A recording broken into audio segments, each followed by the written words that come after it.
వేములవాడ పట్టణంలోని new urban colony ప్రభుత్వ ప్రాథమిక పాఠశాలలో భారతదేశ తొలి మహిళా ఉపాధ్యాయురాలు సావిత్రిబాయి పూలే 195వ జయంతిని ఘనంగా నిర్వహించారు. ఈ సందర్భంగా సావిత్రిబాయి పూలే చిత్రపటానికి పూలమాలలు వేసి కేక్ కట్ చేసి నివాళులర్పించారు. అనంతరం మహిళా ఉపాధ్యాయురాలు దాసరి సుజాత, అంగన్వాడీ ఉపాధ్యాయురాలు పులి శారద, లిక్కిడి మంజులను సన్మానించి విద్యార్థులకు మిఠాయిలు పంపిణీ చేశారు. కార్యక్రమంలో ప్రధాన ఉపాధ్యాయుడు విక్కుర్తి లక్ష్మీనారాయణ మాట్లాడుతూ కులలింగ వివక్షల మధ్య బాలికల విద్య కోసం అహర్నిశలు పోరాడిన ధైర్యశాలి సావిత్రిబాయి పూలే నేటి మహిళా ఉపాధ్యాయులకు నిజమైన ఆదర్శమని తెలిపారు. విద్యనే సామాజిక విముక్తికి మార్గమని ఆమె నిరూపించారని అన్నారు. ఈ కార్యక్రమంలో అమ్మ ఆదర్శ పాఠశాల అధ్యక్షురాలు గొట్టె రాంబాయి, ఉపాధ్యాయులు దుర్సేటి లక్ష్మీనారాయణ, దాసరి సుజాత, అంగన్వాడీ ఉపాధ్యాయురాలు పులి శారద, లిక్కిడి మంజులు మరియు విద్యార్థులు పాల్గొన్నారు.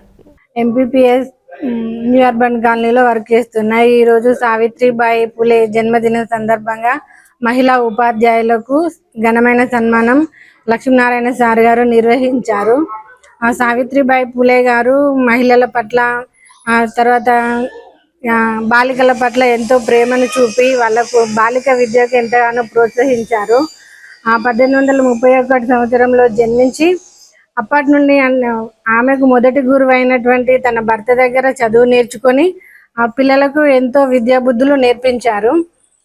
సావిత్రిబాయి పూలే గారు తన 9వ ఏటనే పెళ్లి చేసిరు. తర్వాత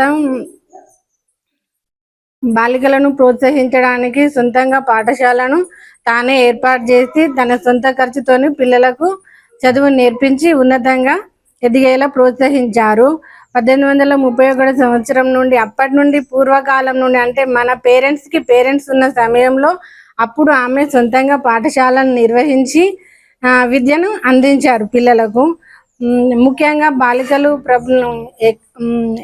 ఎక్కువగా విద్యలో ఎదగడానికి, ఉన్నతంగా ఎదగడానికి, ఉన్నత శిఖరాలను అధిరోహించడానికి తన వంతు సహాయం ఎంతో చేశారు.